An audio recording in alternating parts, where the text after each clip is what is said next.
Working on a franchise like Mission Impossible was an incredible assignment for a composer. Everything we did had to be dynamic. Every composition had to have life. We were really pushed to the limit. Tom Cruise has been very clear from the beginning, this is an adventure movie. They go to every corner of the world. The music has to take you on that journey. We wanted to use world elements that give the score a special flavor. We have huge ensembles of East African Burundi drums, and it's got a punch that is just fantastic. There is a chapter in the film that is in a submarine. We needed something that felt like bending metal, nothing that people would normally hear in their everyday life. We found the space bass, this kind of bizarre instrument. It's this universe of sounds and frequencies. It puts you in that submarine. There is no sound like it.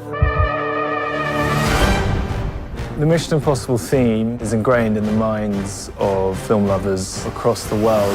To have that in your toolkit is unbelievably powerful. The whole time we're paying homage to the original Mission Impossible theme, keeping fresh and modern.